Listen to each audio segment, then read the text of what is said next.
32ஆம் அதிகாரம் 26 முதல் 28 வசனம். நாம் எல்லோருக்கும் தெரிந்ததான ஒரு சம்பவம் இது. மோசே மலைக்கு மேல் போயிருக்கிறார். அவர் வருவதற்கு தாமதமான போது ஜனங்கள் இங்கே தங்களை கெடுத்துக் கொண்டார்கள். அப்பொழுது அவர்கள் மத்தியிலே மோசே ஒரு காரியத்தை சொல்லுகிறார். இந்த காரியத்தில் அவர் சொல்லும் பொழுது மிக முக்கியமான சில விஷயங்களை சொல்லுகிறார். இப்பொழுது அதிலிருந்து நாம் சில காரியங்களை பார்க்க போகிறோம். இதற்கும் நாம் இன்னைக்கு எல்லோரும் எழுப்புதல் அப்படின்னு சொல்லி ஒரு விஷயத்துக்காக காத்திருக்கிறோம். எழுப்புதல் வரணும் அப்படின்னு சொல்லி அதற்கும் சில காரியங்கள் இருக்கிறது. சில காரியங்கள் நாம் செய்ய வேண்டி இருக்கிறது. குறிப்பாக இந்த வசனத்தை நீங்கள் வாசிக்கும் போது, பாளையத்தின் வாசலில் நின்று கர்த்தருடைய பட்சத்தில் இருக்கிறவர்கள் யார்? அவர்கள் என்னிடத்தில் சேரக்கடவர்கள் என்றார். அப்பொழுது லேவியின் புத்திரர் எல்லோரும் அவனிடத்தில் கூடி வந்தார்கள் அப்படின்னு. இஸ்ரவேல் புத்திரர்ல 12 கோத்திரம் இருக்கிறது நம்ம எல்லோருக்கும் தெரியும். இந்த 12 கோத்திரத்துல மோசே மலைக்கு மேலே போன போது கீழே யோசுவா மலை அடிவாரத்துல காத்திருக்கிற பொழுது இந்த இஸ்ரவேல் கோத்திரத்தில் உள்ள ஜனங்கள் 2 பகுதிகளாக பிரிகிறார்கள். மோசே வர தாமதித்த போது என்று வசனம் சொல்கிறார். இயேசு கிறிஸ்துவானவர் இப்பொழுது ஒலிவ மலையிலிருந்து ஏறி பரமேறி போயிருக்கிறார். பேதுருவின் புஸ்தகம் சொல்லுகிறது, தாமதிக்கிறார்கள் என்று சிலர் எண்ணுகிறபடி என்று சொல்லப்படுகிறது. இப்பொழுது நாம் 2000 வருஷமா இயேசுக்கு காத்திருக்கிறோம்.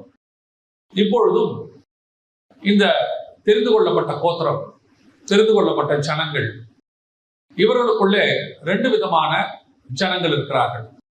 ஒரு ஜனம், வாசிங்க யாத்ராகமத்தின் புஸ்தகம் 32ஆம் அதிகாரம் 6வது வசனத்தை வாசிங்க. மறுநாள் அதிகாலையில் எழுந்து சர்வாங்க தகன பலியிட்டு சமாதான பலிகளை செலுத்தினார்கள். பின்பு ஜனங்கள் புசிக்கவும் குடிக்கவும் உட்கார்ந்து விளையாடவும் எழுந்திருச்சார்கள். 2வது ஜனம் 26வது வசனம், பாளையத்தின் வாசலில் நின்று கர்த்தருடைய பட்சத்தில் இருக்கிறவர்கள் யார்? இங்கே 2 விதமான ஜனங்கள் மோசே வர தாமதித்த போது 2 விதமாக அவர்கள் பிரிந்து விட்டார்கள். ஒன்று கர்த்தருடைய பட்சத்தில் இருக்கிறவர்கள், இன்னொன்று புசிக்கவும் குடிக்கவும் உட்கார்ந்து விளையாடவும் எழுந்திருத்தார்கள். இன்னைக்கு சபை அல்லது இன்னைக்கு இருக்கக்கூடியதான கடைசி கால ஜனங்கள், கிறிஸ்தவர்கள், ஆவிக்குரியவர்கள், எப்படி வேணா வச்சுக்கலாம். இந்த கூட்டம் 2 வகையாக இருக்கிறது. இந்த 2 வகையான கூட்டத்தை திரும்பி இயேசு வரும்பொழுது எந்த கூட்டத்தை பார்க்க போகிறார் என்றுதான் அர்த்தம். ஒரு கூட்டம் புசிக்கவும் குடிக்கவும் உட்கார்ந்து விளையாடவும் எழுந்திருக்கிற கூட்டம். இவர்கள் புறஜாதியார் அல்ல, தேவனை அறியாதவர்கள் அல்ல.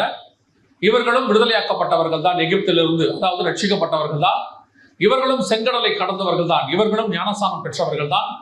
இவர்களும் மேகஸ்தம்பத்தினால் அக்னி ஸ்தம்பத்தினால் கடந்து வருகிறவர்கள் தான். அதாவது இவர்களும் பரிசுத்தாவின் அபிஷேகத்தை பெற்றவர்கள் தான். நான் சொல்வது 1 கொரிந்தியர் 10ஆம் அதிகாரத்தின் அடிப்படையில். அப்படி கடந்து வருகிற இவர்களிலே கொஞ்ச நாள் மோசே இறங்கி வருவதற்கு தாமதமாகிறது.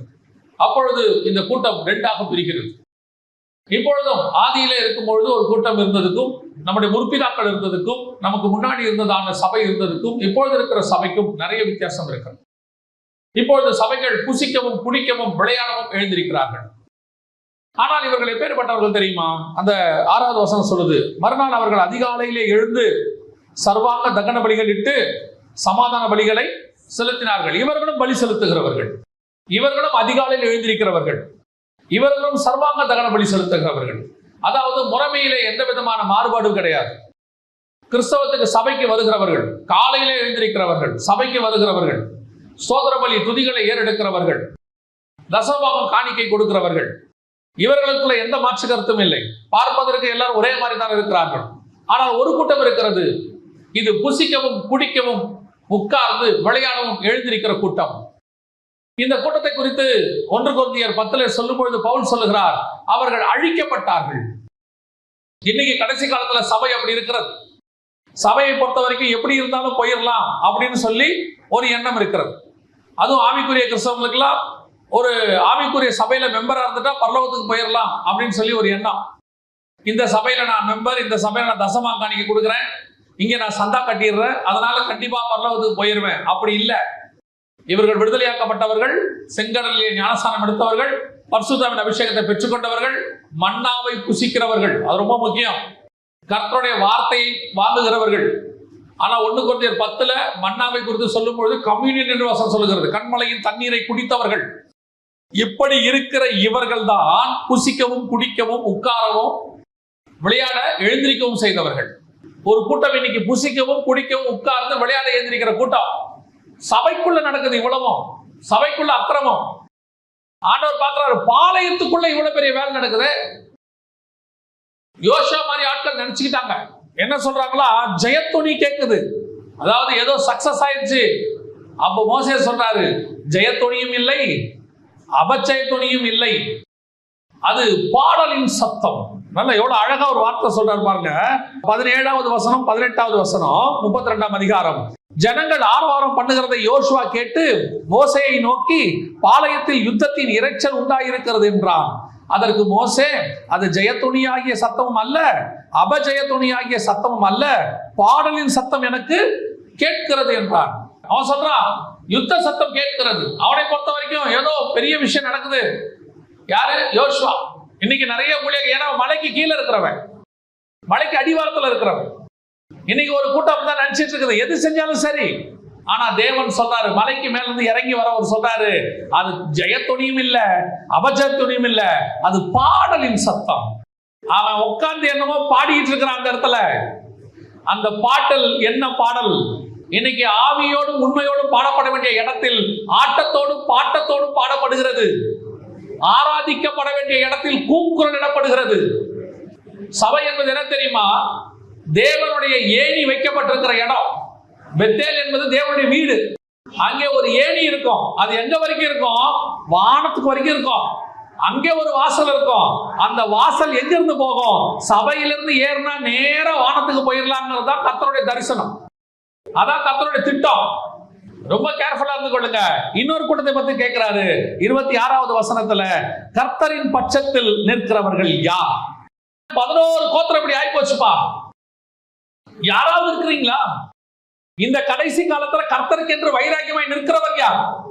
ஒரு கூட்டம் உலகத்துக்கு பின்னாடி ஓடுது, ஒரு கூட்டம் அரசியலுக்கு பின்னாடி ஓடுது, ஒரு கூட்டம் பதவிக்கு பின்னாடி ஓடுது, ஒரு கூட்டம் பணத்துக்கு பின்னாடி ஓடுது, ஒரு கூட்டம் ஆட்களுக்கு பின்னாடி ஓடுது. இப்படி எல்லாம் போகிற பட்சத்தில் கர்த்தர் கேட்கிறார், கர்த்தரின் பட்சத்தில் நிற்கிறவன் யார்? ஆண்டவருக்காக வைராக்கியமாய் நிற்கக்கூடிய ஊழியர்கள் எங்கே? ஆண்டவருக்காக வைராக்கியமாய் நிற்கக்கூடிய விசுவாசிகள் எங்கே? நீங்க எல்லாரும் செய்யறதுனால தப்பு சரியாயிடாது. நல்லா தெரிஞ்சுக்கொள்ளுங்க. எல்லாருமே செய்யறாங்க, அதனால தப்பு கரெக்ட்னு அர்த்தம் இல்ல. சோதோம்ல அத்தனை பேரும் தப்பு செஞ்சிருந்தான், ஒரே ஒருத்த மட்டும் வேற விதமா இருந்தான். அவனைத்தான் பைபிள் நீதிமான்னு சொல்லுச்சு. சோதோம்ல எல்லாரும் பண்றதுனால லோத்துவை பார்த்தா எல்லாருக்கும் ஏளனம். லோத்து வீட்டை சூழ்ந்துகிட்டு அவளை எல்லாரும் செஞ்சாங்களாமா. அப்ப அந்த ஜனங்களோட எல்லாரும் சேர்ந்துக்கிட்டாங்க. சோதோமே ஒரு பக்கம் நிக்குது, லோத்து மட்டும் வேற பக்கம் நிக்கிறாரு. சமயத்துக்கு ஏற்ற மாதிரி ஊழியம் பண்ண தெரியாதவன்.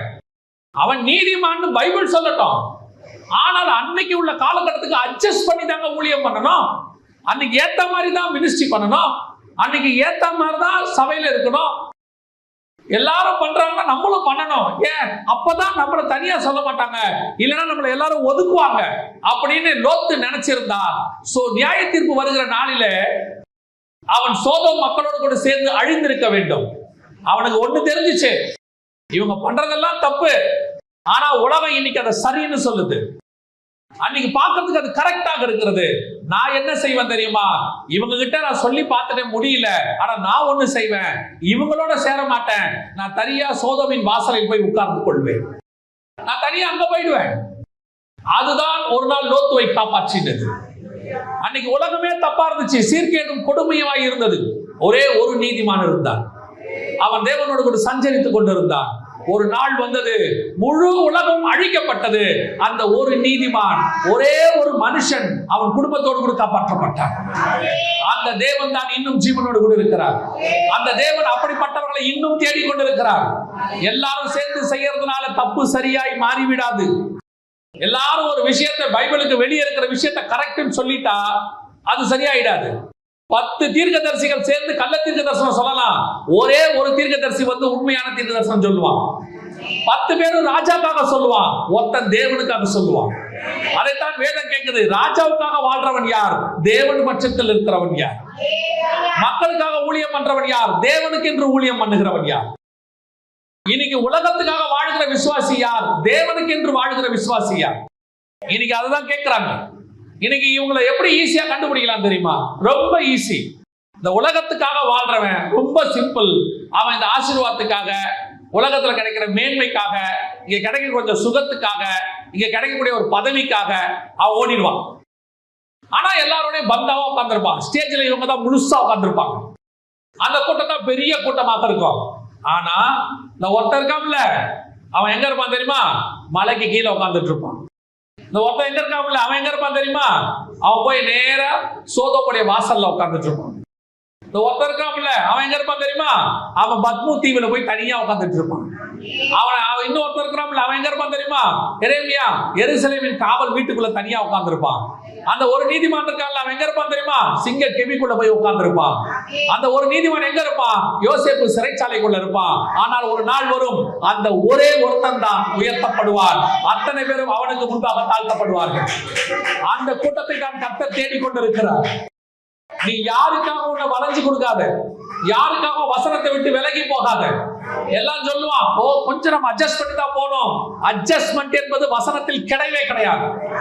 இயேசு கிறிஸ்து சொன்னது ஒண்ணே ஒண்ணுதான், அவர் முகதாட்சண்யம் பார்க்காதவர், உள்ளதை உள்ளதென்று பேசுகிறவர், சத்தியத்தை சத்தியம் என்று பேசுகிறவர். அதுக்கு மிஞ்சினது பாவமாக இருக்கும். நீ பேச வேண்டியது சத்தியம், பேசிட்டு போயிட்டே இருக்கு. யாருக்கும் தெரியாத கண்மலையின் வெடிப்பில் இருக்கிற புறாவாகவே இருந்துட்டு போறோம். ஒரு நாள் வரும், கர்த்தர் சொல்லுவார், கண்மலையின் வெடிப்புகளிலும் சிகரங்களின் மறைவிடங்களிலும் தங்கி இருக்கிற என் புறாவே உன் முகரூபத்தை காண்பி என்று சொல்லுவார். இன்னைக்கு அதுதான் கர்த்தர் கேட்கிற கூட்டம். இதான் கர்த்தர் எதிர்பார்க்கிற கூட்டம். யார் கூடயும் சத்தியத்துக்கு வளைஞ்சு கொடுத்து சபை நடத்த வேண்டிய அவசியம் இல்லை. சத்தியத்துக்கு வளைஞ்சு கொடுத்து ஒரு ஊழியம் செய்ய வேண்டிய அவசியம் இல்லை. சத்தியத்துக்கு வளைஞ்சு கொடுத்து ஒரு ஆவிக்குரிய வாழ்க்கை வாழ வேண்டிய அவசியம் இல்லை. இதுதான் சத்தியம், நான் இப்படித்தான் இருப்பேன், இப்படிதான் பைபிள் சொல்லுது. அது சில நேரங்கள்ல கணவர் ரட்சிக்கப்படுவதற்காக நீங்கள் பொறுத்துக் கொள்ளலாம், மனைவி ரட்சிக்கப்படுவதற்காக நீங்கள் பொறுத்துக் கொள்ளலாம். ஆனால் அவர்களுக்காக பாவம் செய்ய முடியாது. அவளை என்ன செய்ய முடியாது? பாவம் செய்ய முடியாது. பொறுத்துக் கொள்ளலாம். அவங்க செய்யறத நம்ம அடிக்கிறாங்க, உதைக்கிறாங்க, இல்ல திட்டுறாங்க, அவமானமா பேசுறாங்க, கேவலமா பேசுறாங்க, அதை பொறுத்துக்கலாம். ஆனால் பாவம் செய்ய முடியாது. ஆண்டவர் அங்கதான் வைராகியத்தை பாராட்டுறாரு. கர்த்தரின் பட்சத்தில் நிற்கிறவன் யார்? இன்னைக்கு நாம எந்த பட்சத்துல இருக்கிறோம்? புசிக்கவும் குடிக்கவும் விளையாடுற கூட்டத்தில் இருக்கிறோமா? அவங்க ஜாலியா இருப்பாங்க. ஆனால் அது பார்ப்பதற்கு சந்தோஷமா இருக்கும், அந்த நேரத்துல களியாட்டம் போல இருக்கும். ஆனால் ஒரு நாள் வரும், புசிக்கவும் குடிக்கவும் விளையாட எழுந்திருச்சவர்கள் வெட்டப்படுவார்கள். ஆனால் கர்த்தரின் பட்சத்தில் இருக்கிறது ஒரே ஒரு கோத்திரம், சொற்ப கோத்திரம், லேவி கோத்திரம். அந்த கோத்திரம் கடைசியில் கர்த்தரின் சுதந்திரமாய் மாறிவிடும். இன்னைக்கு ஆண்டவர் நம்மள அப்படிதான் கேட்கிறாரு. கர்த்தரின் பட்சத்தில் நிக்கிறோமா? கர்த்தருக்காக வைராகியம் பாராட்டுறோமா? சத்தியத்துக்காக நிக்கிறோமா? இதை கர்த்தர் நம்ம இடத்துல எதிர்பார்க்கிறார். அல்லேலூயா. அப்படி நிற்கிறவர்கள் சில காரியங்களை நீங்கள் செய்யத்தான் வேண்டும். கர்த்தரின் பட்சத்தில் நிக்கிறோம்னு சொன்ன உடனே ஒரு கூட்டம் வந்துருச்சு. என்ன வந்துருச்சு? நாங்க ஆண்டவர் பக்கத்துல நிக்கிறோம், எங்களுக்கு இது வேண்டாம், இந்த பாவம் வேண்டாம், இந்த மாதிரி இப்ப இருக்கிற இந்த உலக பிரகாரமான சந்தோஷம் வேண்டாம், புசிக்கவும் குடிக்கவும் ஜாலியா இருக்கிறதெல்லாம் வேணாம். ஆனால் உங்களுக்கு எனக்கும் செய்ய சொல்லி கர்த்தர் வேறொரு வேலையை கொடுத்திருக்கிறார். அதைத்தான் நாம் இன்னைக்கு பார்த்துட்டு முடிக்க போகிறோம். வாசிங்கள் 27வது வசனம், 32, 27 வாசிங்கள். அவன் அவர்களை நோக்கி, உங்கள் ஒவ்வொருவனும் தன் பட்டயத்தை தன் அறையிலே கட்டிக்கொண்டு. ஃபர்ஸ்ட் நீங்கள் செய்ய வேண்டியது, ஒவ்வொருவனும், வசனம் தெளிவா சொல்லுது, ஒவ்வொருவனும் தன் பட்டயத்தை தன் அறையிலே கட்டிக்கொண்டு. உங்க எல்லாருக்கும் தெரிஞ்சதுதான் இது. அவங்கள கூப்பிட்டு ஒரு வேலை கொடுக்க போறான். அந்த வேலை கொடுக்கும் போது நேரா போய் வேலை செய்யுங்கன்னு அவன் சொல்லல. புறப்படுங்க எல்லாம் போய் ஒவ்வொருத்தரும் எல்லாரையும் வெட்டுங்க அப்படின்னு அவன் சொல்லல. ஃபர்ஸ்ட் நீங்க ஒண்ணு செய்யுங்கன்றான். என்ன செய்யணும்? அவன் தன் தன் அறையை கட்டி கொண்டு. அறை என்பது எதை குறிக்கிறது? எபேசியருக்கு நிருபம் 6ஆம் அதிகாரம் 14வது வசனத்தை வாசி. சத்தியம் என்னும் கச்சையை உங்கள் அறையிலே கட்டினவர்களாக. ஆண்டவர் உங்களை நம்பி ஒரு பொறுப்பு கொடுக்க போறாரு. ஒரு 11 கோத்திரம் சோரம் போச்சு, ஒரு கோத்திரம் தான் நிக்கிது. ஒரு பெரிய கூட்டம் இந்த கடைசி காலத்துல சோர போயிடுச்சு. பணத்துக்கு பின்னாடி, உலகத்துக்கு பின்னாடி, பொருளாசைக்கு பின்னாடி ஓடி போச்சு. சரி, இப்ப நீங்க ஒப்பு கொடுத்து வந்திருக்கிறீங்க, கர்த்தர் பட்சத்தில் நிக்கிறவன்னு ஒரு வைராக்கியம் வந்திருக்குது. நாங்க இனி ஆண்டவருக்காக நிக்க போறோம் அப்படிங்கறதான ஒரு வைராக்கியம் வந்திருக்கு உங்களுக்கு. நல்லது. ஆனால் அது ஒண்ணு மட்டும் குவாலிபிகேஷன் இல்ல. இது இப்ப நம்ம கிட்ட இருக்கிற இன்னொரு பிரச்சனை. இப்படி வரமில்ல, நம்ம கிட்ட என்ன தெரியுமா, இவ்வளவு பேருக்கு நான் எவ்வளவோ பரவாயில்ல, இவ்வளவு பேருக்கு நான் எவ்வளவோ பரவாயில்ல. சிலர் சொல்லுவான் பாத்தீங்களா, பையன் வீட்டுல சொல்லுவான், என்னடா 35 மார்க் எடுத்துக்க, 35 மார்க் எடுத்து பாஸ் பண்ணிருக்கிற, ஏன் இவ்வளவு கம்மி அப்படின்னா அவன் சொல்லுவான், எங்க கிளாஸ்ல எத்தனை பேர் ஃபெயில் தெரியுமா, எங்க கிளாஸ்ல எத்தனையோ பேர் ஃபெயில், நாங்க கொஞ்சம் பேர் தான் பாஸ்பான். அவன் பாஸ் ஆனதுல அவனுக்கு என்ன இருக்குது, ஒரு பெருமை இருக்குது. அவன் நல்ல மார்க் எடுக்கலன்னு அவனுக்கு எண்ணம் இல்ல, எப்படியோ பாஸ் பண்ணிட்டனா இல்லையா. இனி யாரோட என்ன கம்பேர் பண்ற, நல்ல மார்க் எடுத்தனோட கம்பேர் பண்ணாத, ஃபெயில் ஆனோட கம்பேர் பண்ணுங்கிறான். நம்ம பொதுவா யாரோட நம்மளை கம்பேர் பண்ணணும், நல்ல மார்க் எடுத்தனோட தான் கம்பேர் பண்ணணும். யாரோட கம்பேர் பண்ணக்கூடாது, ஃபெயில் ஆனவங்க ஏன் கம்பேர் பண்ணணும். பொதுவா நம்ம என்ன சொல்லுவோம், 50 எடுத்தா கூட என்ன சொல்லுவோம், பாரு அவன்லாம் 70 எடுக்கிறான் இல்லையா, அப்படிதானே சொல்றோம். இன்னும் கொஞ்சம் பேர் என்ன சொல்றோம், 70 எடுத்தா என்ன சொல்றோம், அங்க பாரு 90 எடுத்திருக்கிறான். 90 எடுத்தா என்ன சொல்றோம், உன் கிளாஸ்ல 2 பேர் 95 எடுத்திருக்கிறாங்க, உன்னால முடியும் எடு. நம்ம எப்பவுமே கம்பேரிசன் யாரோட பண்ணுவோம், நம்மளோட மேல உள்ளவங்களோட.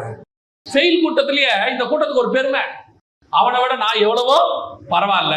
ஆனா மோசே சொல்றாரு, கர்த்தர் பட்சத்துல வந்துட்டப்பா, ரொம்ப சந்தோஷம், நீ ஒப்பு கொடுத்து வந்ததுக்கு ரொம்ப சந்தோஷம். அதனால உன்னை அப்படியே நான் எடுத்து என்ன செய்ய விரும்பல, யூஸ் பண்ண விரும்பல. உனக்கும் சில கிரைட்டீரியா தேவைப்படுது. ராணுவத்துக்கு ஒப்பு கொடுத்து போயிட்டீங்கன்னா பரவாயில்ல, இந்த 130 கோடி ஜனங்கள்ல கொஞ்சம் பேர் உங்களை நீங்க ராணுவத்துக்கு ஒப்பு கொடுத்துருக்கீங்க, வாங்க வாங்க நம்ம எல்லாம் காஷ்மீர் பார்டருக்கு போய் சண்டை போடலாம்னு கூப்பிட மாட்டாங்க.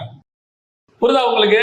அதே மாதிரி கொஞ்சம் பேரு இதுக்கு ரன்னிங் ரேஸ்க்கு போய் சேர்ந்த உடனே, நல்ல வேளை நீங்களா ரன்னிங் ரேஸ்க்கு வந்தீங்க, வாங்க வாங்க போய் ட்ராக்ல ஓடுங்கன்னு ஒலிம்பிக்ல அனுப்ப மாட்டாங்க. முன்னாடி என்ன பண்ணுவாங்க, உங்களை ரெடி பண்ணுவாங்க, தயார் பண்ணி தான் அனுப்புவாங்க. மோசே பார்த்தாரு, ஓ ஒரு கூட்டம் வந்துருச்சு, லேவி கூட்டம், சூப்பர், கர்த்தர் பட்சத்தில் நிக்கிறவையா, நான் நிக்கிறேன்.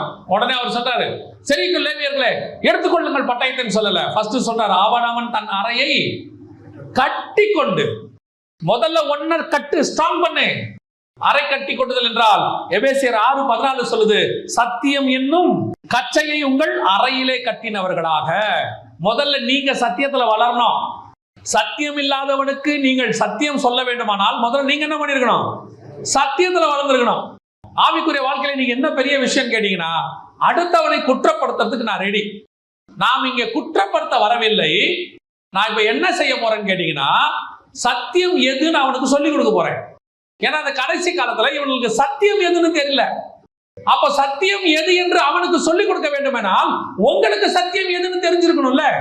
இங்க என்ன பிரச்சனை தெரியுமா, அவனுக்கு சத்தியம் எதுன்னு தெரியல, உங்களுக்கு சத்தியம் எதுன்னு தெரியுது, ஆனா அரை கட்டினவர்கள் கட்டினவர்களா இல்லை. அதான் பிரச்சனை. இப்போ you must be strong in your doctrines, you must be strong in your preaching. நீங்க எதுல பேசுறீங்களோ அதில் நீங்க உத்தரவாதியா இருக்கணும். ஆனா எது உண்மையான ஆராதனை தெரியுமா, உன்னை ஜீவாதார பலியாக கொடுக்கிற பாரு, அதுதான் புத்தியுள்ள ஆராதனை. உன்னை நீ பலியாக்கணும், அதுக்கு பேர் தான் ஆராதனை. அதை சொல்லி அவனுக்கு கொடுக்கணும்னா உங்களுக்கு சத்தியம் தெரியணுமே. நம்ம ஆட்கள் இன்னைக்கு அரைக்கட்சியை கட்டினவர்களாக இல்லை, கர்த்தர் பட்சத்தில் நிக்கிறோம், வைராகியம் இருக்கு. ஆனா இன்னைக்கு எங்க இல்ல, சத்தியம் இல்லை. இங்க சத்தியத்துல அதனால திருப்பி திருப்பி நாங்க சொல்றோம், இங்கே வசனம் இருக்கு, சத்தியம் இல்லை. சபையில வசனம் இருக்கு, வசனம் சொல்லி கொடுக்குறாங்க, கேட்கிறீங்க, ஆனால் சத்தியத்திலே நடக்கிறீர்களா? வசனம் வேறு, சத்தியம் வேறு. வசனம் யார் வேணாலும் சொல்லலாம், ஆனால் சத்தியத்துல நீங்க தான் நடக்க முடியும். அப்ப அந்த சத்தியத்துக்குள்ள நடக்கிறவங்களா இருக்கிறீங்களா? அதான் ஃபர்ஸ்ட். நீங்க எவ்வளவு பெரிய அற்புதம் செய்வீங்கன்றது முக்கியம் இல்ல, எவ்வளவு பெரியதான ஆவிக்குரிய போட்டு உங்களை புகழ்றாங்கன்றது முக்கியமே இல்ல, உங்க சபையில எவ்வளவு கூட்டம் இருக்குதுங்கிறது முக்கியமே கிடையாது, எத்தனை பேர் உங்களை புகழ்றான்றது முக்கியமே கிடையாது. கர்த்தருக்கு முன்பாக நீங்கள் சத்தியத்தில் இருக்கிறீர்களா என்பதுதான் கேள்வி. ஆண்டவர் உங்களை பத்தி சாட்சி சொல்றாரா? ஆண்டவர் உங்களை குறித்து என்ன சொல்றாரு? அவர் உங்களை பார்த்து சந்தோஷப்படுறாரா? தானியேலை பார்த்து சொல்றாரு, என் பிரியமான புருஷன் ஆகிய தானியேலே, இதோ நீ அறிகிறதுக்கான காரியத்தை சொல்லுவதற்காக நான் வந்தேன். ஒரு சத்தியத்தை கேட்ட விளக்கி கொடுக்கிறதுக்கு நான் என்ன பண்ணிருக்கிறேன், வந்திருக்கிறேன். இப்ப சபைக்குள்ள எது வருது? கண்களின் இச்சை வருது. எது கண்களின் இச்சை? இங்க இருக்கிறத விட்டுட்டு அவன் ஒண்ணு பார்த்தா பாருங்க, எகிப்தில் இருக்கிற கும்மட்டிக்காய். அவன் சொன்னா பாருங்க, அங்க நாங்க ரொம்ப நல்லா இருந்தோம். மாம்சத்தின் இச்சை வந்துச்சு பாருங்க. அவன் ஒண்ணு சொன்னா பாருங்க, நான் கட்டிய மகா பாபிலோன். நேபுகாத்நேச்சார் 2 காரியம் கட்டினாரு, ஒன்னு சிலை, இன்னொன்னு பாபிலோன். ரெண்டுத்த பார்த்தா அவருக்கு பெருமை வந்துச்சு. ஆண்டவர் சொல்றாரு, நான் எங்க எப்படி இருக்கணும்னு பரலோகம் நிர்ணயம் பண்ணி வச்சிருக்கேன். நான் பெருசா இருக்கணும், உலக பிரகாரமா பெருசா இருக்கணும்னு பரலோகம் நிர்ணயம் பண்ணா நான் இருந்துட்டு போறேன். இல்ல நான் சின்னதா இருக்கணும் பரலோகம் பண்ணா இருந்துட்டு போறேன். இயேசு கிறிஸ்து நினைச்சிருந்தா என்ன பண்ணிருக்கலாம் யோசிச்சு பாருங்க. எனக்கு ரொம்ப ஆச்சரியம் என்னன்னா, பேதுருவை பார்த்து ஆண்டவர் சொன்னாரு, உண்மையில் என் சபையை கட்டுவேன் அப்படின்னு சொன்னார். இப்ப பேதுருடைய முதல் மீட்டிங்ல எத்தனை பேர் வந்து ரட்சிக்கப்பட்டாங்க? 3000. ரெண்டாவது மீட்டிங்ல எத்தனை பேர் ரட்சிக்கப்பட்டாங்க? மொத்தம் எத்தனை பேர் வந்துட்டாங்க? 8000 பேர் வந்தாச்சு.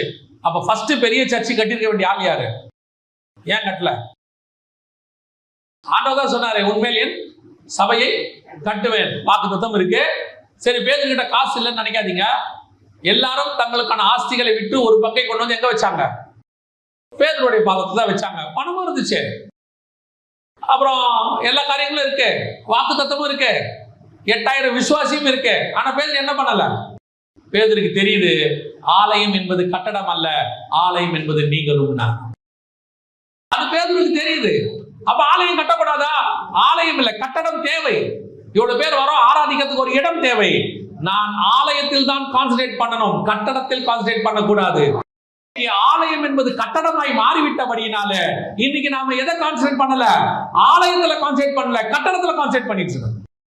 உலகம் என்பது கண்களின் இச்சை, உலகம் என்பது ஜீவனத்தின் பெருமை, உலகம் என்பது மாம்சத்தின் இச்சை. நான் என்ன ஆண்டவர் சொல்றாரு, உன்னை எதுக்கு அழைச்சிருக்கிறேன்? உன் அரைக்கச்சையை கட்டி கொண்டு வா. இருக்க கட்டு, சத்தியத்துல நில்லு. திரும்பியும் சொல்றேன், சபை இந்த மண்ணிலே அஸ்திவாரம் போட்டால் அது கட்டடம்.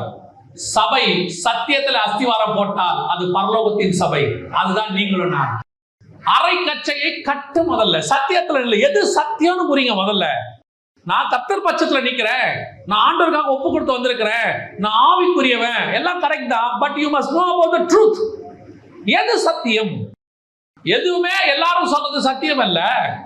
இன்னைக்கு அரைக்கச்சையை கட்ட வேண்டும் என்று கர்த்தர் விரும்புகிறார். இரண்டாவது, அரைக்கச்சையை கட்டினா மட்டும் போதாது, அதுல என்ன இருக்கணும்? அது அடுத்த வார்த்தை அவர் என்ன சொல்றாரு பாருங்க. அரைக்கச்சையை கட்டினவர்களாய், யாத்திராகமம் 32:27, தன் பட்டயத்தை தன் அறையிலே. அப்ப அறையில கட்டுறதுல வெறும் அரை கச்சை மட்டும் கட்டினா பத்தாது, அதுக்குள்ள இன்னொன்னு சேர்த்து கட்டணும். எதை கட்டணும்? பட்டயத்தையும் கட்டணும். எது பட்டயம்? அதே எபேசியர் 6 என்ன சொல்லுது? 17வது வசனம், தேவ வசனமாகிய ஆவியின் பட்டயத்தையும். அப்ப சபையில அடுத்து இருக்க வேண்டியது என்னது? சத்தியத்துல வளர்ந்த சபை எதை பத்தி பேசணும்? ஆவியின் பட்டயமாகிய வசனத்தை வச்சிருக்கணும். வசனத்தை எதுக்கு வச்சிருக்கணும்? இப்ப சபையில பட்டயம் இருக்கா? இருக்கு. வெட்டுமா? பட்டயம் வெட்டுமா? அவன் என்ன சொல்றான்? 27வது வசனம், யாத்திராகமம் 32:27, ஒவ்வொருவனும் தன் தன் சகோதரனையும், ஒவ்வொருவனும் தன் தன் சிநேகிதனையும், ஒவ்வொருவன் தன் தன் அயலானையும் கொன்று போட கடவன். அப்படின்னா என்ன அர்த்தம்? வெட்டுன்னு அர்த்தம். வசனம் எதுக்காக? வசனம் தடவி கொடுக்கறதுக்கு இல்ல. பட்டயம் எதுக்கு? கத்தியில 2 கத்தி இருக்கு. ஒரு கத்தி வெற்ற கத்தி, இன்னொரு கத்தி மழுங்கின கத்தி. அது வெட்டாது. அது என்ன செய்யாது? வெட்டாது. வசனம் சொல்லுது, அது ஊனையும் அணுக்களையும் பிரிக்க கூடியதா இருக்கு. எப்படி பிரிக்கும்? எப்படி? நீங்க போய் பாருங்க. ஹாஸ்பிட்டலுக்கு போறோம், ஆபரேஷன் பண்றாங்க. அவங்க அப்படியே பாடிய ஹார்ட் ஆபரேஷன் பண்ணும்போது சொல்லுவாங்க, அதெல்லாம் மேஜர் ஆபரேஷன், பைபாஸ் அப்படியே பண்ணுவாங்க. அப்படியே ஹார்ட்டை வெட்டி முந்தியெல்லாம் காட்டுவாங்க. அதெல்லாம் வந்துருக்குது. அப்படியே வெட்டுவாங்க. அந்த கத்தி என்ன செய்யும்? வெட்டும். சின்ன சதையை கூட வெட்டும். அப்ப அந்த கத்தி எப்படிப்பட்டதா இருக்கணும்? வசனம் எப்படி இருக்கணும்? ஷார்ப்பா இருக்கணும். பட்டயம் வசனம் எப்படி இருக்கணும்? சத்தியம் இருக்கு. இன்னைக்கு என்ன பிரச்சனை தெரியுமா? நிறைய பேர்கிட்ட அரைக்கச்சை நல்லா இருக்கு, சத்தியம் இருக்கு, ஆனா கத்தி ஷார்ப்பா இல்ல. பேசுறதுக்கு பயம். தப்புன்னு தெரிஞ்சாலும் என்ன செய்ய மாட்டாங்க, சொல்ல மாட்டாங்க. எலியா காலத்துல 3 வகையான தீர்க்கதரிசிகள் இருந்தாங்களாம். ஒருத்தன் எப்படிப்பட்டவன் தெரியுமா? பாகாலுடைய பலிபீடத்துல போய் சாப்பிடுறவன். அவன் போயிட்டான், அவனை விட்டுருங்க. இன்னொருத்தன் இருக்கான் எலியா, இவன் யார் தெரியுமா? வெற்றவன். ஆகாவை பார்த்து சொல்லுவான், நீயே கலங்கடிக்கிற மனுஷன்பா. அவன் சொல்லுவான், எலியா சொல்லுவான், பாகால் தீர்க்கதரிசிகளை பிடித்து கொன்று போடுங்க, வெட்டுங்க அவன் நம்பா. இது ஷார்ப்பு வசனம். மேல இந்த வசனம் எப்படிப்பட்டது தெரியுமா? மழை வரணும்னா வரும், மழை நில்லுனா நிற்கும், அக்கினி இறங்குனா இறங்கும். இதான் ஊழியக்கார வாயிலிருந்து வர வேண்டியதான பட்டயம். இன்னைக்கு பட்டயம் இருக்கு, ஆனா மங்கி போயிருக்கு. இப்ப பாருங்க, பேதுரு எந்திரிச்சு பேசினாரு, 3000 பேர்கிட்ட பேசினாரு. பேசின வசனம் என்ன சொல்லுது? அவர்கள் இருதயத்தில் குத்துண்டவர்களாய். அப்படின்னா என்ன அர்த்தம்? அப்ப அந்த வசனம் என்ன பண்ணிருக்க? அவங்கள குத்தி இருக்க. அப்படின்னா அந்த அளவுக்கு அந்த வசனம் என்னவா இருந்திருக்கு? ஷார்ப்பா இருந்திருக்கு. அப்போஸ்தலர் நடபடிகள் 2ஆம் அதிகாரம் 37வது வசனம், இதை அவர்கள் கேட்டபோது இருதயத்தில் குத்தப்பட்டவர்களாகி. அப்படின்னா குத்தி இருக்குன்னா வசனம் அப்ப எப்படி இருந்திருக்குது? குத்தப்பட்டவர்களாகி. அப்படித்தான் உங்களுடைய அரைக்கச்சையில் இருக்கிற வசனம் இருக்கணும். இன்னைக்கு என்ன கொடுமைனா, ஒரு கூட்டத்துக்கிட்ட சத்தியம் இல்லை, இன்னொரு கூட்டம் சத்தியம் இருக்கு, அரைக்கச்சை கட்டி இருக்கு, ஆனா என்ன இல்ல? வசனம் இல்ல. இன்னைக்கு பட்டயம் ஸ்ட்ராங்கா இல்ல, கூரா இல்ல. கர்த்தருடைய வசனம் எப்படிப்பட்டதா? 2ஆம் அதிகாரம் வெளிப்படுத்தின விசேஷத்துல சொல்லும் போது சொல்றாரு, 12வது வசனம், இருபுறமும் கருக்குள்ள பட்டயம். இருபுறமும் 2 பக்கமும் ஷார்ப். அது என்னையும் குத்தம், அவனையும் குத்தம். 2 பக்கம் ஷார்ப்னா என்ன அர்த்தம்? வெற்றவனையே வெட்டும். அது அந்த அளவுக்கு அது சுய பரிசோதனை பண்ணும். நம்மை நாமே நிதானித்து அறிந்தோமானால் நாம் நியாயம் தீர்க்கப்படும். நம்மை அது சுய பரிசோதனை பண்ணும். அதே நேரத்துல எவனை நீங்க குத்தணும்னு நினைக்கிறீங்களோ அவனையும் குத்தம். அப்படிப்பட்டதான ஒரு வசனம் பட்டயம் உங்ககிட்ட இருக்குதா? கர்த்தர் உங்களை எடுத்து பயன்படுத்தணும்னா வெறும் கர்த்தருடைய பட்சத்தில் இருந்தால் மட்டும் பத்தாது, சத்தியத்தை வச்சிட்டா மட்டும் பத்தாது. அந்த சத்தியத்திலிருந்து எடுத்து பேசணும். கொடுக்கப்படுகிற சத்தியத்தில் நீங்கள் எப்படி இருக்கணும்? கான்பிடண்டா இருக்கணும். எனக்கு முதல் 14 வருஷம் எங்க சபையில் ஒரு சத்தியம் சொல்லி கொடுத்தாங்க. அவங்க கரெக்டான சத்தியத்துல சொல்லி கொடுத்தாங்க. அந்த சத்தியத்தில் இன்னைய வரைக்கும் நிக்கிறதுக்கு கர்த்தர் கிருபை கொடுத்திருக்கிறார். எனக்கு ஒண்ணு மட்டும் ஆரம்பத்துல தான் தெரியும், என்னுடைய ஆவிக்குரிய தகப்பன்கள் எங்களுக்கு சொல்லி கொடுத்த சத்தியம் சரி. கர்த்தர் உங்களை ஒரு நாளும் ஓநாய்களுக்கு வாய்க்கு இரையாக்க மாட்டார். காரணம், உங்களோடு இருக்கிற மெய்ப்பன் அப்படிப்பட்டவர். சிங்கத்தின் வாய்க்கும் கரடியின் வாய்க்கும் உங்களை தப்பு வைக்கிற மெய்ப்பன் ஒருவர் இருக்கிறார். நம்ம தேவன் அப்படிப்பட்ட ஒரு தேவன். பட்டயம் ஸ்ட்ராங்கா இருக்க வேண்டாமா? நல்ல சத்தியத்தில் நின்று டெய்லி வசனத்தை வாசி ஆவியின் பட்டயத்தில் இருக்கும் போது பரிசுத்தாவியில நிரம்பி பேசி பாருங்க. அது எவனையும் வெட்டும், எப்பேற்பட்டவனையும் வெட்டும். சும்மா உட்கார்ந்து கதை விடுறவன், பேசிக்கிட்டு இருக்கிறவன், கள்ளோபதேசக்காரன், சும்மா வசனத்தை புரட்டி பேசுறவன், எவனா கள்ள போதகர் எல்லா வயலையும் வெட்டும். நான் சொல்லுவேன், காரணம் ஏன் தெரியுமா? நமக்குள்ள இருக்கிற தேவன் சர்வ வல்லமை உள்ள ஆண்டவர். அவர் கையில் உள்ளது விசேஷித்த பட்டயம். அதைத்தான் மோசே சொல்றாரு, அரைக்கச்சு கட்டினா பத்தாது, சத்தியத்தை தெரிஞ்சுக்கிட்டா போதாது, பட்டயத்தையும் கட்டு. ஆவியின் பட்டயத்தை கொண்டு வசனத்தின் மூலமாக நீங்கள் கொஞ்சம் பேரை என்ன செய்ய வேண்டி இருக்கிறது? வெட்ட வேண்டி இருக்கிறது. யார் யாரெல்லாம் வெட்டணும்? முதல்ல வாசிங்க. அவன் அவர்களை நோக்கி, உங்களில் ஒவ்வொருவனும் தன் பட்டயத்தை தன் அடியிலே கட்டிக்கொண்டு பாளையம் எங்கும் உள்ளம் புறமும் வாசலுக்கு வாசல் போய் ஒவ்வொருவனும் தன் தன் சகோதரனையும் ஒவ்வொருவனும் தன் தன் சிநேகிதனையும் ஒவ்வொருவனும் தன் தன் அயலானையும் கொன்று போட கடவன் என்று இஸ்ரவேலின் தேவனாகிய கர்த்தர் சொல்லுகிறார் என்றார். கர்த்தர் 3 பேரை வெட்ட சொல்றார். வெட்டுறதுக்கு முன்னாடி இன்னொன்னு சொல்றார். நல்லா கவனிங்க. சத்தியத்தை கட்டிட்டீங்க, பட்டயத்தையும் எடுத்துட்டீங்க. ஆனா நீங்க எங்க போயிட்டு வரணும் தெரியுமா? வெட்டுறதுக்கு முன்னாடி எங்க போயிட்டு வரணும்? ஒவ்வொருவனும் பாளையம் எங்கும், 10ஆம் அதிகாரம் யோவான் எழுதின சுவிசேஷம் 9வது வசனம், நானே வாசல், என் வழியாய் ஒருத்தன் உட்பிரவேசித்தால் அவன் ரட்சிக்கப்படுவான், உள்ளும் புறமும் சென்று. அப்போ பாளையம் என்பது தேவனுடையதான ஆலயம், தேவனுடையதான மந்தை இருக்கிற இடம், தேவ ஜனங்கள் இருக்கிற இடம். அப்ப நீ அரைக்கச்சையை கட்டி கொண்டு பட்டயத்தை எதுக்கு உன்னை கட்டிட்டு வர சொன்ன தெரியுமா?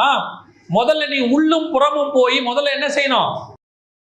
அயலானை வெட்டணும், சிநேகிதனை வெட்டணும், முதல்ல என்ன செய்யணும்? சகோதரனை வெட்டணும். ஃபர்ஸ்ட் அங்க யார சொல்லியிருக்காரு பாருங்க, ஒவ்வொருவனும் தன் தன் சகோதரனையும். உள்ளும் புறமும் போய். உள்ளும் புறமும்ன்றது என்ன தெரியுமா? ஃபர்ஸ்ட் உள்ளே போனோம், அப்புறம் வெளியே வரும்.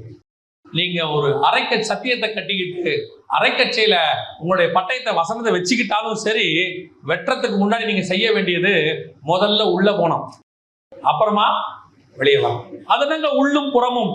அப்படின்னா என்ன அர்த்தம்? எந்த ஒரு காரியத்தை செய்யறதுக்கு முன்னாடி, இப்ப மேய்ச்சலை கண்டடையணும்னு சொல்றார் யோவான் 10 சொல்லும் போது ஆண்டவர் சொன்ன வார்த்தை என்ன? உள்ளும் புறமும் மேய்ச்சலை கண்டணும். மேய்ச்சல் உள்ள இருக்குமா வெளியே இருக்குமா? ஒரு ஆட்டுக்கு மேய்ச்சல் வீட்டுக்குள்ள இருக்குமா வீட்டுக்கு வெளியே இருக்குமா? வெளியே இருக்கும். ஆனா வசனம் என்ன சொல்லுது? உள்ளும் புறமும் போய் மேய்ச்சலை. அதோட அர்த்தம் என்ன தெரியுமா? இன்னைக்கு நம்ம எல்லாருக்கும் வெளியே மேய்ச்சலை கண்டறியறதுல ஆசை. வெளியே ஊழியத்துக்கு போகணும், பயங்கரமா ஷைன் ஆகணும், பயங்கரமா ஆத்மா ரட்சிக்கப்படணும், நம்ம போய் நின்ன உடனே எல்லாம் அப்படி ஆகணும், இப்படி ஆகணும், அற்புதம் நடக்கணும், அடையாளம் நடக்கணும், நம்மள 4 பேர் புகழணும், எல்லாம் இருக்கு. அதுக்கு ஆண்டவர் சொன்னாரு, ஃபர்ஸ்ட் 2வது தான் வெளியே, முதல்ல எங்க? உள்ள. அது அர்த்தம் என்ன தெரியுமா? வெளியே ஆடுறதுக்கு முன்னாடி முதல்ல எங்க நிக்கணும்? உள்ள போய் பிராக்டிஸ் பண்ணணும். தேவ சமூகத்துல காத்திருக்கணும். சத்தியம் இருக்கு, அரைக்கச்சை இருக்கு, வசனம் இருக்கு, நான் நல்ல பிரசங்கம் பண்ற டேலண்ட் இருக்கு, நல்ல பாடுற டேலண்ட் இருக்கு, மியூசிக் போடுற டேலண்ட் இருக்கு, எனக்கு ஞானமா பேசுறது இருக்குது, அப்படி என்ன வேணா வச்சுக்கலாம். அதெல்லாம் வெளியே. முதல்ல நீ என்ன செய்ய? உள்ள போ. உள்ள போ. முதல்ல போய் தேவ சமூகத்துல உட்காரு. உங்ககிட்ட எவ்வளவு டேலண்ட் இருந்தாலும், உங்ககிட்ட எவ்வளவு அனுபவங்கள் இருந்தாலும், எத்தனை பேர் உங்க டேலண்ட புகழ்ந்தாலும், அத்தனைக்கு மேல ஒண்ணு இருக்கு. அதுதான் மூடி இருக்கிற அபிஷேகம் என்பது. அது தேவ சமூகத்துல வாங்கிக்கிட்டு வெளியே வரணும். பாருங்க, பார்வோன் யோசேப்பை செலக்ட் பண்ணிட்டார். யோசேப்பை பார்வோனுக்கு பிடிச்சிருச்சு. இப்போ பார்வோன் யோசேப்பை தூக்கி 2வது இடத்துல உட்கார வச்சுட்டார்.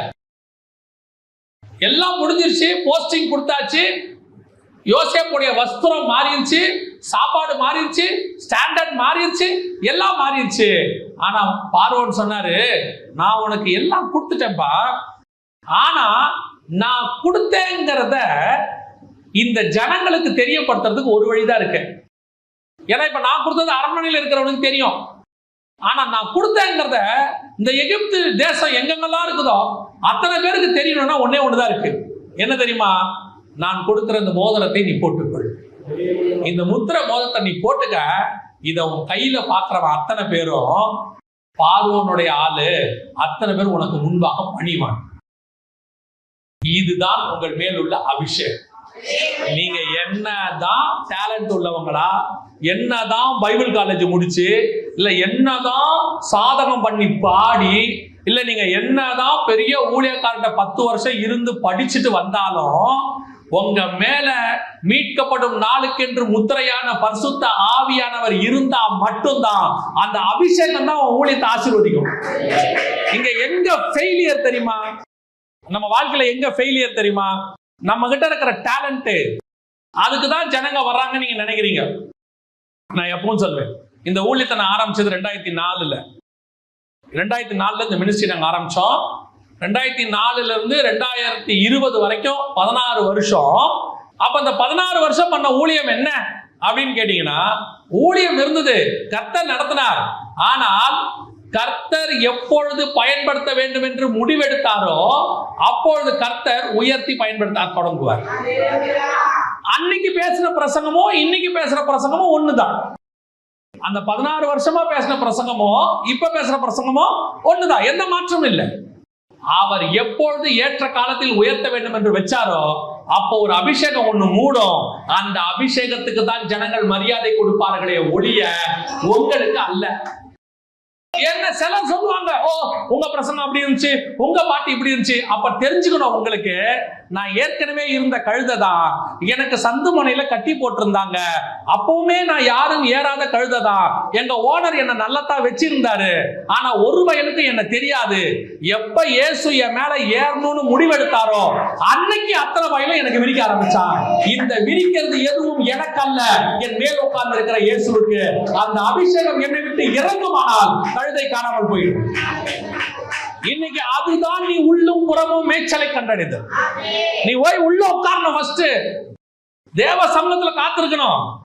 அவர் உனக்கு ஒரு முத்திரை மோதிரம் போட்டு அனுப்புவாரு. அவர் உன் மேல ஒரு வஸ்திரத்தை போட்டு அனுப்புவாரு. அவர் உன் மேல ஒரு அபிஷேகத்தை கொடுத்து அனுப்புவாரு. அதனாலதான் இயேசு சொன்னாரு, இத்தனை வருஷம் நீங்க ஏன் கூட இருந்தீங்க, கொஞ்சம் வெயிட் பண்ணுங்க, எருசலேம்ல தங்கி இருங்க, உங்க மேல ஒரு அபிஷேகத்தை போட்டு நான் அனுப்புறேன். அன்னைக்கு உன் நிழலுக்கு கூட வல்லமை உண்டு. அன்னைக்கு நீ செய்யற காரியங்கள் எல்லாம் வாய்க்கும். அந்த அபிஷேகம் அதே பேதுரு தான். பரிசுத்த ஆவியானவர் வந்த உடனே பேதுரு பயங்கரமா மாறிடல. பரிசுத்த ஆவியானவர் வந்த உடனே யோவான் 10 வருஷம் பெரிய ஆளா மாறிடல. பரிசுத்த ஆவி வந்த உடனே 120 பேரு அப்படியே எல்லாரும் 8 அடியா வளரல. அதே மாதிரி தான், அப்படியே தான். ஆனா இப்ப என்ன இருந்துச்சு தெரியுமா? அவன் மேல் ஒரு அபிஷேகம் இருந்தது. அந்த அபிஷேகத்துக்கு தான் மரியாதை. அது உன் கண்ணுக்கு தெரியாது, அவன் கண்ணுக்கு தெரியும். அவனுக்கு அந்த அபிஷேகம் எப்படி தெரியும் தெரியுமா?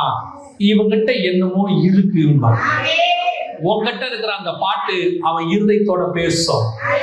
உங்ககிட்ட நீ போடுற மியூசிக் அவன் இருதயத்தோட பேசும். நீ பேசுற வார்த்தை அவன் ஆத்மாவோட பேசும். அந்த அபிஷேகம் உன் மேல இல்லாட்டி நீ எதை விட நல்ல பாட்டு பாடினாலும் அவனுக்கு ரீச் ஆகாது. இதை விட நல்ல பிரசங்கம் பண்ணாலும் ரீச் ஆகாது. எத்தனை மணி நேரம் காத்திருந்து பிரசங்கம் எடுங்க, அதுல கர்த்தருடைய அபிஷேகம் இல்லாவிட்டால் அந்த பிரசங்கம் விருதா. நான் சொல்றேன், அதான் உண்மை. உள்ள போய் தேவ சமூகத்துல உட்காரணும். அப்பேற்பட்ட இயேசுவே அவர் எதுக்குமே செய்ய வேண்டிய அவசியம் இல்லை. அவரே அதிகாலை தோறும் தேவ சமூகத்தில் காத்திருந்தார். ஏசாயா 50:4 சொல்லுது, காலை தோறும் கற்றுக்கொள்ளுகிறவனை போல போய் உட்கார்ந்திருந்தார். உனக்கு அந்த ரூம்குள்ள கிடைக்கிற அபிஷேகம் இருக்கு பாரு, அங்க கிடைக்கிற அந்த ஆசீர்வாதம் இருக்கு பாருங்க, அதுதான் உங்களை கொண்டு போய் ஆசீர்வாதமாய் நிறுத்தும். அடுத்தவங்க கண்ணுக்கு முன்னாடி உங்களை உயர்த்துறது. ஆனா உங்க மேல ஒண்ணுமே இருக்காது, அப்படியேதான் இருப்பீங்க. ஆனா பாக்குறவனுக்கு மட்டும் நீங்க வேற மாதிரி தெரிவிங்க. ஏன்னா உங்க மேல இருக்கிற அபிஷேகம் அவன் ஆத்மாவோட பேசும். நீங்க எதை கேட்கணும் தெரியுமா? எனக்கு அந்த அபிஷேகத்தை தாங்க ஆண்டவரேன்னு கேட்கணும். சத்தியத்தை நீங்கள் படிக்க வேண்டும், வசனத்துல ஸ்ட்ராங்கா இருக்கணும். ஆனா இது எல்லாத்தையும் ஆக்டிவேட் பண்றது ஒண்ணு இருக்கு, அதுதான் உங்கள் மேல இருக்கிற அபிஷேகம். அந்த அபிஷேகம் தான் சொல்றேன். அது நார்மலா இருக்கும். ஒரு இடத்துல கர்த்தர் மூடுவார், ஒரு இடத்துல உங்களை நடத்துவார், ஒரு இடத்துல உயர்த்துவார். அதுக்கு நீங்க ஒண்ணுமே செய்ய முடியாது. அது உங்க கையிலேயே இல்ல. எவ்வளவு டேலண்ட் வேணா உங்ககிட்ட இருக்கட்டும். நம்மளே சில நேரத்துல யோசிப்போம், அழகா பாட்டு எழுதுவாங்க, அவ்வளவு அற்புதமா இருக்கும், ஆனா ரீச்சா இருக்காது. கர்த்தர் என்ன பாப்பாருன்னா, இவன் உள்ள வந்தே உட்கார மாட்டான். இவன் என்ன ஆசைப்படுறான்? வெளியே மேட்ச்ல பாக்குறான், என் பாட்டை இத்தனை பேர் பார்க்கணும், இத்தனை பேர் கேட்கணும், என் மெசேஜை இத்தனை பேர் கேட்கணும், இவ்வளவு பேர் அதை பாராட்டணும், இப்படியே தான் நினைக்கிறான்.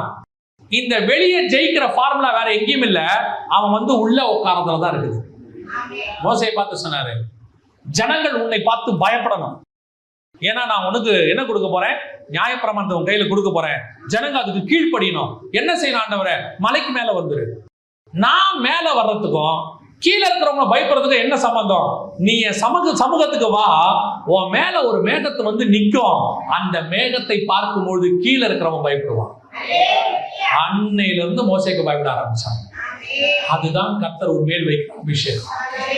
அதை மூடிட்டார்னா உங்க மேல் ஒரு ஆவிக்குரிய பயம் ஒன்று வரும். கடைசியா நான் சொல்லி முடிக்கிறேன், வாசிங்க அந்த 27வது யாத்திராகம் 27. ஒவ்வொருவனும் தன் பட்டயங்களை தன் அறையிலே கட்டிக்கொண்டு பாளையம் எங்கும் உள்ளும் புறமும் வாசலுக்கு வாசல் போய், அடுத்து மிக முக்கியமாக ஒவ்வொருவனும் தன் தன் சகோதரனையும், ஒவ்வொருவனும் தன் தன் சிநேகிதனையும், ஒவ்வொருவனும் தன் தன் அயலானையும் சொல்லுவாங்க. நீங்க ஃபர்ஸ்ட் யாரை ஜெயிக்க போறீங்க அப்படின்னு சொல்லி, அப்படின்னா கவுண்டர் பண்ண, நீங்க யாரை கவுண்டர் பண்ண போறீங்க அப்படின்னு கேட்போம். இப்போ நாம ஃபர்ஸ்ட் பார்க்க வேண்டியது யாரு தெரியுமா? உங்களுக்குள்ள ஆண்டவர் அரைக்கட்சியை கட்டி ஒரு பட்டயத்தை கொடுத்து அபிஷேகத்துல நிரப்பினது எதுக்கு தெரியுமா? ஃபர்ஸ்ட் நீங்கள் ஜெயிக்க வேண்டியது யார? உங்களுக்குள்ள இருக்கிற சகோதரனை. யார் சகோதரன்? சபைக்குள்ளேயே உட்கார்ந்துருப்பான், ஆவிக்குரியவன் இருப்பான். இவனுக்கு முதல்ல சத்தியத்தை சொல்ல வேண்டியது நம்முடைய வேலை. நான் எப்பவும் இப்போ கொஞ்ச நாளா சுவிசேஷகருடைய வேலை வெளியிருந்து உள்ள கொண்டு வருவது. ஆனா உள்ள இருக்கிற லேவியினுடைய வேலை என்ன தெரியுமா? உள்ள இருக்கிறவனை பரலோகத்துக்கு கூட்டிட்டு போறது. இதான் இருக்கிறது ரொம்ப முக்கியம். வெளியிருந்து எவ்வளவு பேர் சர்ச்சுக்கு வராங்கன்றது முக்கியமே கிடையாது. எவ்வளவு பேர் உள்ள இருந்து மேல வராங்கன்றது தான் முக்கியம். இயேசு கிட்ட எத்தனை பேர் வந்தாங்கன்னு சொல்லல பைபிள். அவர்கள் தம்மிடத்தில் வந்தவர்களில் மார்க்கில் இருக்கும். அவர்கள் தம்மிடத்தில் வந்தவர்களில் 12 பேரை தெரிந்து கொண்டு. எவ்வளோ பேர் அவர்கிட்ட வந்தாங்கன்னு முக்கியம் இல்லை, எவ்வளோ பேர் பரலோகத்துக்கு அங்கிருந்து வந்தாங்கன்றதுதான் முக்கியம்.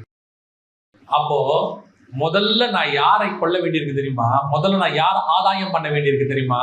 கொள்ளுதல்னா ஆதாயம். அதாவது அவனை ஆவிக்குரிய விதத்துல சொல்லணும்னா அவனுடைய உள்ளான மனுஷன் மரித்து அவனுடைய ஆவிக்குள்ள அவனை உயிர்ப்பிக்கணும். யாரை ஃபர்ஸ்ட் செய்யணும்? முதல்ல உன் சகோதரன். அவனுக்கு சத்தியத்தை சொல்லுங்க, அவனுக்கு கர்த்தருடைய வசனத்தை சொல்லி கொடுங்க. நான் எப்பவும் சொல்லுவேன், ஒரு சபை ஸ்ட்ராங்கா இருந்துச்சுன்னா அந்த ஏரியா ஸ்ட்ராங்கா இருக்கும். எப்படி? ஆமா, ஏன் சபை ஒண்ணு அங்க இருந்தா அங்க இருக்கிற பிசாசு அந்த இடத்துல இருக்காது. அந்த இடத்துல இப்ப நல்லா பாருங்க, இயேசு ஒரு கிராமத்துக்குள்ள போறாரு. அவர் சும்மா தான் அந்த கிராமத்துக்கு போறாரு. நேரா ஒருத்தன் ஓடி வந்தான், என்ன விரட்டவா வந்தீங்கன்னு கேட்டான். இவர் அதுக்கே போல, இவர் போனது அங்க போனாரு. போனோன்னு வந்து கேட்டான், என்ன விரட்டவா வந்தீங்க அப்படின்னு. இப்படி அடுத்து அவன் சொன்னான், என்ன விரட்டுங்க, ஆனா பாதாளத்துக்கு விரட்டிடாதீங்க. பார்த்துக்கிட்டே இருந்தாரு. சரி, என்ன விரட்டுங்க, இந்த பன்னி கூட்டத்துக்கு போறதுபடி விரட்டுங்க. அவன் போற முடிவு எடுத்துட்டான். ஏன்னா இவர் வந்துட்டாரு, இனி இந்த ஏரியால நான் இருக்க முடியாது. புரியுதா? என்ன நீங்க எங்கேயாவது அனுப்பி விடுங்க, பார்த்து நல்ல இடமா அனுப்பி விடுங்க. இப்போ ஒரு சபை ஒரு ஏரியாவுக்கு வந்துச்சுன்னா அங்க இருக்கிற பிசாசு இதைத்தான் சொல்லணும். சபை வந்துருச்சு, இனி என்னால இங்க இருக்க முடியாது. உன் அரை கச்சையை கட்டி கொண்டு உன் பட்டயம் ஸ்ட்ராங்கா இருந்து நீ உள்ளாக தேவ அபிஷேகத்தை பெற்றவனாய் வெளியே வந்தினா ஏரியா முதல்ல ரட்சிக்கப்படும். அங்க இருக்கிற பிசாசு தானா ஓடும். நான் சொல்றேன், நீங்கள் கர்த்தர் பட்சத்தில் நின்று உங்கள் அறையை கட்டிக்கொண்டு பட்டயத்தை உடையவர்களாகி உள்ளாக போய் தேவ ஆவியினுடைய முத்திரையை பெற்றுக்கொண்டு வெளியே வந்தால் உங்களை கண்டு பிசாசு தான் பயப்பட வேண்டுமே ஒழிய நீங்கள் பிசாசை கண்டு பயப்பட வேண்டிய அவசியம் இல்லை. அவன் தானே வந்து ஆண்டவன் மாறேன்னு கேட்கணும். சரி, இப்போ பவுல் எல்லாம் போறாங்க, பிசாசு என்ன பண்ணுச்சு? பவுல் எல்லாம் ஊழியக்காரங்க அப்போஸ்தலர் போகும்போது, பர்னபாலாம் போகும்போது பிசாசு என்ன பண்ணுச்சு?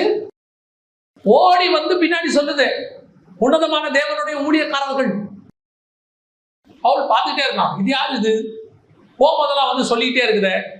ஒரு நாள் பார்த்தான், இயேசுவின் நாமத்துல போ அப்படின்னா. இப்ப பிசாசு எழுந்துச்சா காம்ப்ரமைஸ் ஆயிடுச்சா? பின்னாடி வந்து காம்ப்ரமைஸ் ஆகுது. பிசாசு கிட்ட எதிர்த்தா நிக்க சொல்லியிருக்காரு, காம்ப்ரமைஸ் ஆக சொல்லுங்க. நம்ம கிட்ட பிசாசு பயந்து ஓடணுமே ஒழிய, யோசிச்சு பாருங்க, தலையே இல்லாத பிசாசு, தலை நசுக்கப்பட்ட பிசாசு இந்த ஆட்டம் ஆடுமானால் சர்வத்துக்கும் தலையாய் இருக்கிற என்னுடைய தேவன் எனக்கு தகப்பனாக இருக்கிறார். நான் எந்த ஆட்டம் ஆடணும் இல்லையா? அவர் நாம எப்பேற்பட்ட நாமம். இன்னைக்கு நாம இங்க எங்க பிரச்சனை? சபை முதல்ல ஸ்ட்ராங்கா இருக்கணும். சத்தியத்துல நின்று முதல்ல ஒரு சகோதரனை ஆதாயப்படுத்துங்க. சபையில ஒரு விஷயம் மட்டும் நான் சொல்லிட்டு அடுத்தது போயிடுறேன். சபையை பொறுத்த வரைக்கும் இந்த ஸ்கூல்காரங்கிட்ட போய் நீங்க கத்துக்கோங்க. என்னங்க எங்களை போய் ஸ்கூல்காரங்கிட்ட கத்து சொல்றீங்க? ஆமா, ஸ்கூல்காரங்கிட்ட போய் கத்துக்கோங்க. ஸ்கூல்காரங்க கிட்ட ஒரு பழக்கம் உண்டு. எங்க ஸ்கூல்ல ஒருத்தர் கூட என்ன செய்யக்கூடாது, ஃபெயில் ஆகவே. ஆனா அவங்க நோக்கம் ஒன்னே ஒண்ணுதான், இவ்வளவுதான் நாங்கள் பிள்ளைகளை கடினப்படுத்துகிறோம், ஆனால் எங்கள் நோக்கம் ஒன்று, எங்களுடைய ஸ்கூல்ல 100% பாஸ் ஆகணும், ஃபெயில்னு ஒண்ணு வரக்கூடாது. இந்த எண்ணம் நமக்கு இருக்கணும். என் தேவனாகிய கர்த்தர் கீழே இறங்கி வரும் பொழுது என் பாளையம் எங்கும் 100% பாஸ். என் சர்ச்சில், என் ஊழியத்துல ஒருத்தர் கூட கைவிடப்பட்டவங்களா இருக்கக்கூடாது. உங்க வீட்டுல நீங்க ஒரு தீர்மானம் எடுக்கணும், என் வீட்டுல ஒருத்தர் கூட கைவிடப்பட்டவங்களா இருக்கக்கூடாது. இந்த வெறி உங்களுக்கு இருக்கணும். அதான் உங்கள் சகோதரனை ஜெயித்தல். முதல்ல உங்க வீட்டுக்குள்ள சொல்லுங்க, உங்க வீட்டுல இருக்கிறவங்களுக்கு ஆண்டவரை பத்தி சொல்லுங்க. ரெண்டாவது, தன் சிநேகிதனை. இவன் எதிரி கிடையாது. இவன் யாரு கிடையாது? இவன் எதிரி கிடையாது, ஆனா சகோதரனும் கிடையாது. இவன் சில நேரத்தில் நம்மளை காட்டி கொடுக்குறா கூட மாறிடுவான். யூதாஸ் வரும்போது ஆண்டவர் என்ன சொன்னாரு? சிநேகிதனே. ஒரு நாள் கூட தான் இருந்தான், திடீர்னு ஆண்டவர் விட்டு வசனத்தை விட்டு போயிட்டான், கொஞ்சம் பின்மாற்றம் அடைஞ்சிட்டான். அல்லது இவன் நல்லவன் தான், ஆனா இன்னும் வசனத்துக்குள்ள வரல, சபைக்குள்ள வரல. ரெண்டாவது நம்ம யாரை ஜெயிக்க வேண்டி இருக்கிறது? சிநேகிதனை ஜெயிக்க வேண்டியிருக்கு. இவன் எதிரி கிடையாது. இப்போ யூதாஸ் வரும்போது ஆண்டவர் ஆண்டவர் அவனை கூப்பிடும்போது கூப்பிட்டாரு, சிநேகிதனே அப்படின்னாரு. மத்திய 26 இருக்குது, சிநேகிதனே அப்படின்னு கூப்பிட்டாரு. அப்போ ரெண்டாவது நம்ம ஜெயிக்க வேண்டியது யார் தெரியுமா? நம்மை சுத்தி இருக்கிறவங்க, சிநேகிதர்கள். இவர்களை ஜெயிக்க வேண்டியது அவசியம். கடைசியாய் நாம் யாரை ஜெயிக்கணும் தெரியுமா? நம் அயலான்னா வெளியே இருக்கிறவன். இவன் நம்ம கூட சேர்ந்தவன் இல்லை, ஆனா இவனுக்கு சுவிசேஷத்தை சொல்லி இவனையும் ஆதாயம் பண்ணணும், இவனையும் ஜெயிக்கணும். அன்னைக்கு எவ்வளவு பேர் அவங்க ஜெயிச்சாங்கன்னு பாருங்க. வாசிங்க 28ஆம் வசனம், யாத்திரை 32. அந்நாளில் ஜனங்களில் ஏறக்குறைய 3000 பேர். இந்த 3000 பேர் யார் யாருன்னு கேட்டீங்கன்னா, சகோதரன், அயலான், சிநேகிதன் எல்லாரும் சேர்த்து எவ்வளவு பேர் ஜெயிச்சாங்க? அவங்க 3000 பேர் ஜெயிச்சாங்க. வாசிங்க அப்போஸ்தலர் நடபடிகள் 2ஆம் அதிகாரம் 41வது வசனம். மோசே சொன்னபடி இங்கே அவனுடைய வார்த்தையை சந்தோஷமாய் ஏற்றுக்கொண்டவர்கள். ஞானசானம் என்ன? பழைய மனுஷன் மரித்து புது மனுஷன் உயிர்த்தெழுதல். ஞானசானம் பெற்றவர்கள் அன்றைய தினம் ஏறக்குறைய அவ்வளவுதான் முடிஞ்சு. எழுப்புதல் எப்படி வரும்? அவ்வளவுதான். இதான எழுப்புதல். நீங்க எழுப்புதல் இதான சொல்றீங்க. 3000 பேர் ரட்சிக்கப்பட்டத. எப்படி 3000 பேர் ரட்சிக்கப்பட்டான்? அங்க 3000 பேர் எப்படி ஜெயிச்சாங்களோ இங்க 3000 பேர் ரட்சிக்கப்பட்டாங்க. அங்கே அவர்கள் எப்படி ஜெயிக்கப்பட்டார்கள்? நீங்க இருக்க வசனம். முதலாவதாக கர்த்தர் பட்சத்தில் நின்றார்கள். இரண்டாவது சத்தியத்தை கட்டி கொண்டார்கள். மூணாவது வசனத்துல ஷார்ப்பா இருந்தார்கள். நாலாவது உள்ளே போய் தங்களை பலப்படுத்தி கொண்டார்கள், உள்ளும் புறவுமாக. ஐந்தாவது தங்கள் சகோதரனையும் அயலானையும் சிநேகிதரையும் ஜெயித்தார்கள். இந்த 5 காரியத்தை செய்யும் பொழுது அதே ஒரே நாளில் அங்கே 3000 பேர் கொல்லப்பட்டார்கள், இங்கே 3000 பேர் ரட்சிக்கப்பட்டார்கள். அங்கே பழைய மனுஷன் மரித்தான், இங்கே புது மனுஷன் உயிரோடு கூட எழுந்தான். இதுதான் எழுப்புதல். அல்லேலூயா. அப்ப இந்த எழுப்புதல் வரணும்னா நீங்க இதை செஞ்சாதான் முடியும். எங்கே எழுப்புதல் வரும்? முதலில் நீ கர்த்தர் பட்சத்தில் நில்.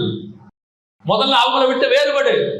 அப்போஸ்தலர் 2:40 சொல்லுது, மாறுபாடான சந்ததியை விட்டு விலகி உன்னை ரட்சித்துக்கொள். முதல்ல அவங்களை விட்டு வெளியே வாங்க, கர்த்தர் பட்சத்தில் நில்லுங்க. சத்தியம் என்கிற அறக்கட்சியை கட்டுங்க, வசனம் என்கிற பட்டயத்தை தொடுத்து கொள்ளுங்க.